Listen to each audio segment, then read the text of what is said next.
여러분 안녕하십니까. CJB 8시 뉴스 시작합니다.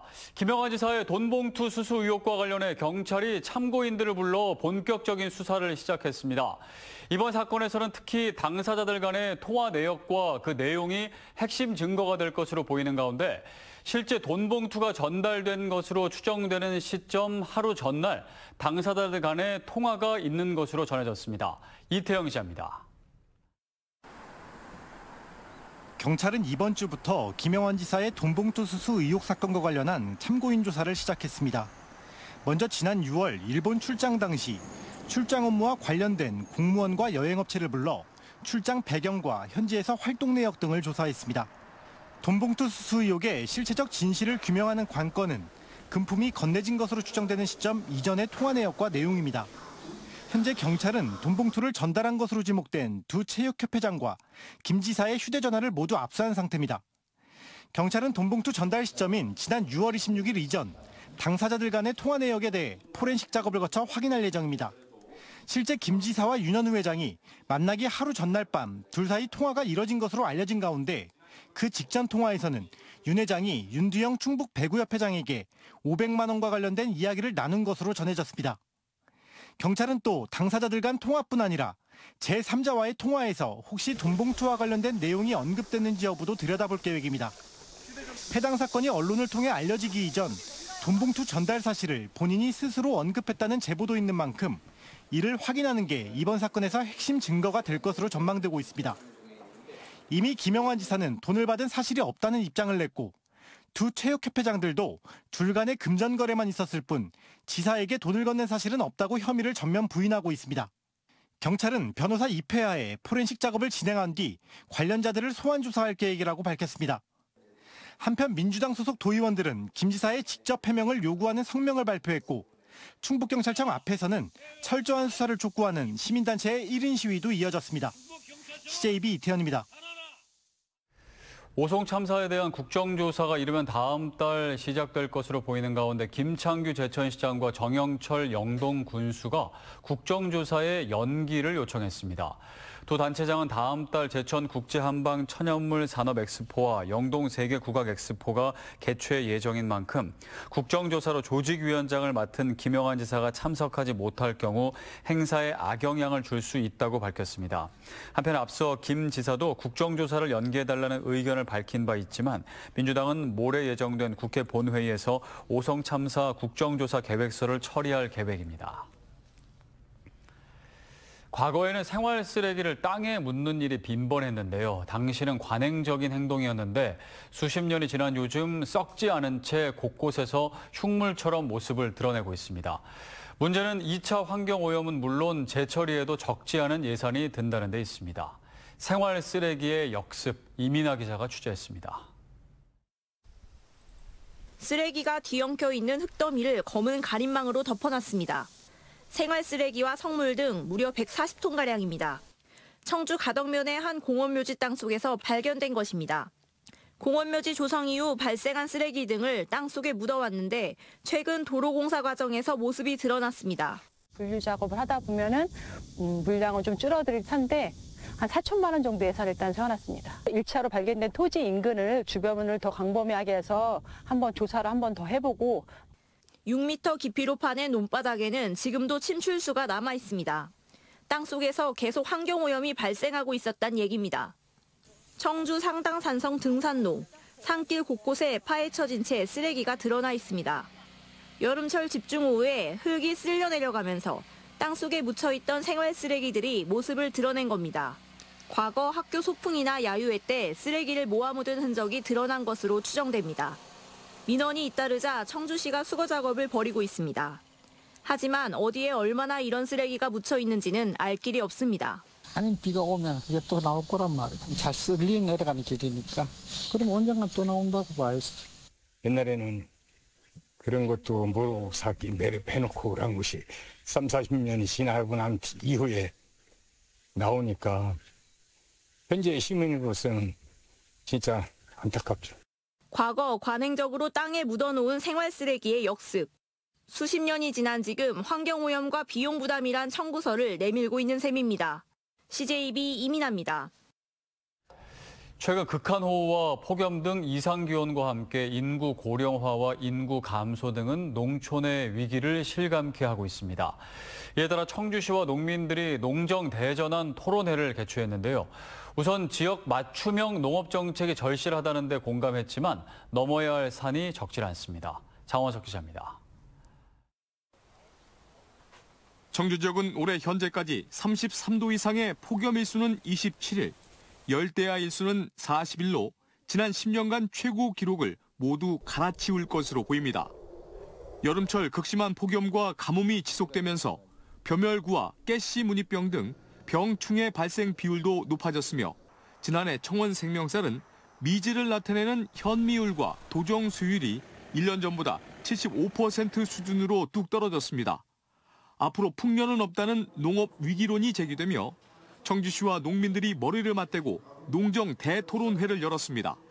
기후변화와 이런 어려운 농업 현실에 대한 의견들이 나오면 이번 2026년도 업무계획에 반영해서 추진하려고 합니다. 우선 기후온난화로 급증하는 병해충을 막기 위해 농가 개별 방제를 공동 방제 시스템으로 전환하는 방안을 논의했습니다. 농촌 인구 고령화에 따른 인력 부족을 해결할 수 있고 청주 전역에서 일제히 방제 작업을 벌여 병해충을 크게 감소시킬 것으로 보입니다. 이를 위해 청주시 4개 구와 농민단체, 농협이 유기적인 방제 시스템을 구축하는 방안이 제시됐습니다. 재해보험의 확대를 더해서 좀 피해가 큰 거에 대해서 농민들이 피부에 느낄 수 있는 그런 재해보상이 좀 이루어졌으면 합니다. 청원 생명쌀의 대표 품종인 알찬미가 미질이 떨어지는 등 기후변화 대응에 미흡하다는 지적에 따라 내년 4개 예비 품종을 시범 재배해 오는 2027년 청원 생명쌀 품종을 전면 교체하는 방안도 논의했습니다. 여름철 폭염에 폐사하는 가축에 대해서는 냉난방 시설을 갖춘 스마트 농장 도입과 고온 스트레스 예방 완화제 보급 지원 등도 거론됐습니다. 또 농작물 수확량 감소 대비책으로 관광소득 확대를 위한 농촌 경관농업 활성화 방안도 제기됐습니다. 휴영지를 이용해서 농민들 소득도 좀 올리고 또 하나는 이제 시민들의 여가 활동에 좀 도움 좀 될 수 있도록 그렇게 경관 사업에도 많은 관심을 가질 예정입니다. 대토론회에 참석한 농민들은 우선 직면한 인력 부족을 해결하기 위한 외국인 계절 근로 확대와 함께 지속적인 농업 발전을 위한 청년 농업인 유입책도 절실하다고 밝혔습니다. CJB 장원석입니다. 서울 잠실과 진천, 청주공항을 잇는 광역 급행철도 사업의 본격적인 추진이 검토되면서 진천군이 환영의 뜻을 나타냈습니다. 진천군은 현대건설이 잠실에서 경기도 광주와 용인을 거쳐 진천과 청주공항을 연결하는 134km의 광역 급행철도 사업 계획서를 제안했고 국토부가 한국개발연구원에 민자 적격성 조사를 의뢰했다고 밝혔습니다. 송기섭 진천군수는 이번 사업이 실현된다면 수도권과 중부권을 관통하는 교통혁신의 전환점이 될 것이라고 설명했습니다. 청주시의회 이문성 의원은 청주 시외버스 터미널 민간 매각은 졸속 행정이라며 전면 재검토를 요구했습니다.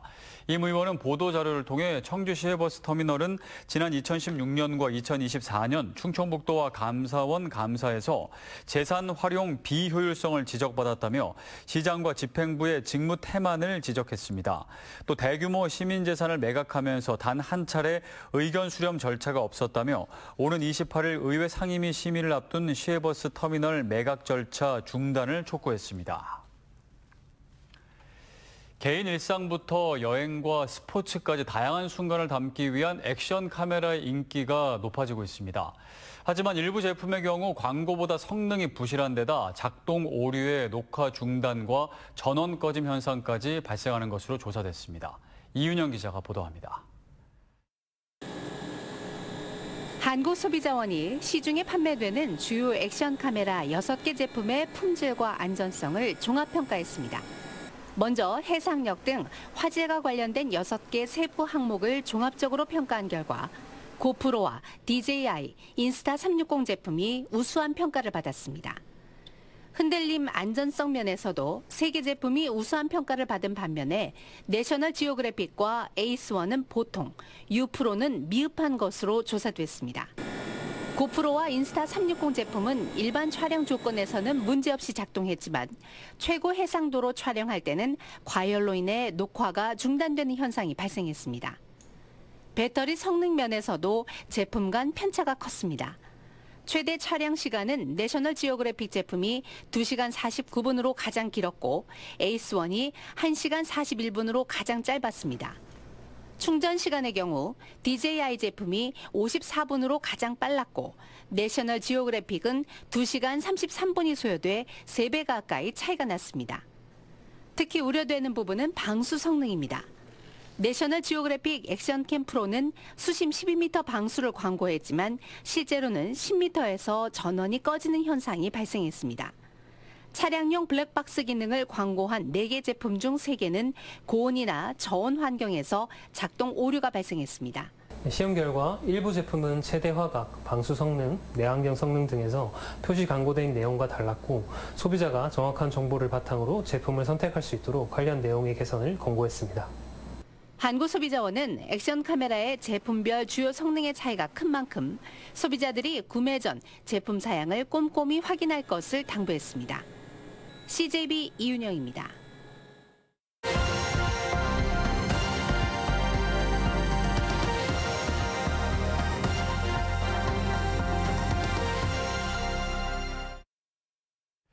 국내 연구진이 혈액 속 단백질로 알려진 헤모글로빈의 퇴행성 뇌질환을 막는 항산화 기능이 있다는 사실을 밝혀냈습니다. 항산화 기능을 극대화하는 식약 후보 물질까지 개발해 치매나 파킨슨병 같은 불치병 치료에 새로운 길을 열었습니다. TJB 이호진 기자입니다. 사람의 피를 붉게 보이게 하고 몸속 구석구석까지 산소를 운반하는 단백질 헤모글로빈. 혈액 속 적혈구에만 존재하는 것으로 알려졌던 헤모글로빈이 뇌세포 가운데 하나인 별세포 속에도 존재한다는 사실이 국내 연구진에 의해 밝혀졌습니다. 기초과학연구원과 키스트 뇌과학연구소 공동연구팀은 이 헤모글로빈이 항산화 기능을 수행한다는 것도 최초로 규명했습니다. 우리 몸은 스트레스나 노화로 인해 뇌 속에서 과산화수소를 분비하는데 이 물질이 쌓이면 신경세포가 손상돼 치매나 파킨슨병 같은 퇴행성 뇌질환이 진행됩니다. 그런데 별세포 속 헤모글로빈이 과산화수소를 산소와 물로 분해한다는 것을 밝혀낸 겁니다. 저희 연구단에서 뇌 속 별세포가 만들어내는 과산화수소가 퇴행성 뇌질환의 원인임을 밝혔고 이 독성 물질을 효과적으로 제거할 수 있는 신약 후보 물질을 개발하고자 연구팀은 헤모글로빈의 항산화 기능을 극대화시키는 저분자 화합물도 개발했습니다. 이 물질은 헤모글로빈과 결합해 과산화수소 분해 능력을 최대 100배까지 끌어올렸습니다. 누게릭병에 걸린 실험용 쥐를 대상으로 한 연구에서는 생존기간이 4주 이상 늘었고 기억력과 운동 기능이 정상에 가까울 정도로 회복되는 등 치료 효과가 확인됐습니다. 다양한 퇴행성 뇌질환, 또 염증성 질환의 치료제를 개발할 수 있는 기반이 될 것이라고 기대하고 있습니다. 연구진은 이번 연구 성과로 루게릭병이나 치매 같은 불치병 치료에도 한 걸음 더 다가갈 수 있을 것으로 기대하고 있습니다. TJB 이호진입니다.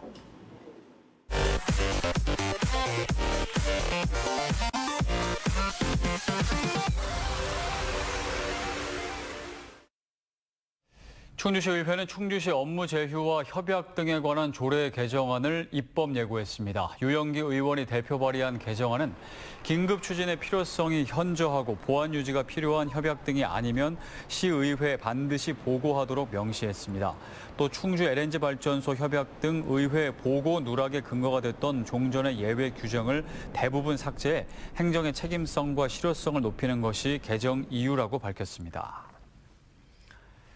충주 드림파크 산업단지 내에 추진 중인 LNG 복합발전소 건립 사업에 또다시 제동이 걸렸습니다. 산업통상자원부는 지난 23일 전기위원회를 열어 한국동서발전이 신청한 충주 LNG 복합발전소 건립을 위한 변경 허가안에 대해 심의 보류한 것으로 알려졌습니다. 산자부는 앞서 지난 3월에도 한국동서발전이 제출한 변경 허가안에 대해 부지 확보와 배치 계획, 주민 수용성 문제 등을 들어 심의 보류 결정을 내렸습니다. 충주시는 조만간 LNG 복합발전소 지속 추진 여부에 대한 공식 입장을 내놓을 전망입니다. 음성군이 지역 먹거리 기본계획 수립을 위한 연구용역 최종 보고회를 가졌습니다. 이번 용역은 농업인 설문조사와 간담회를 반영해 4개 분야 37개 사업을 도출했으며 공공급식 확대 방안과 농산물 소비자 신뢰 확보 방안 등 세부 계획을 담았습니다. 음성군은 2025년에서 2029년까지 5개년 지역 먹거리 종합계획을 구체화해 단계적으로 추진해 나갈 계획입니다. CJB 8월 시청자위원회가 오늘 본사 대회의실에서 열렸습니다. 이재진 시청자위원장을 비롯한 위원들은 미국 관세와 노란봉투법, 그리고 중대재해 등 그 어느 때보다 높아진 경제 이슈에 대해 CJB가 보다 충실히 보도해 줄 것을 당부했습니다. 또 이재명 정부 충북의 파워 엘리트와 광복 80주년, 지역문화 예술 분야에 대한 기획보도와 제작을 주문했습니다. 황영구 대표이사는 시청자위원들의 고견을 충실히 반영해 CJB가 도민들과 늘 소통하는 도민의 방송이라는 평가를 받도록 노력하겠다고 밝혔습니다. 충북보건과학대학교가 교육부와 보건복지부의 외국인 요양보호사 양성대학에 최종 선정됐습니다. 외국인 유학생 관련 7개 정부 지원 사업에 모두 선정된 것은 충북보과대가 전국에서 유일합니다. 충북보과대는 한국어 문화교육과 현장 실습을 통해 지역 돌봄 인력난 해소에 나설 계획입니다.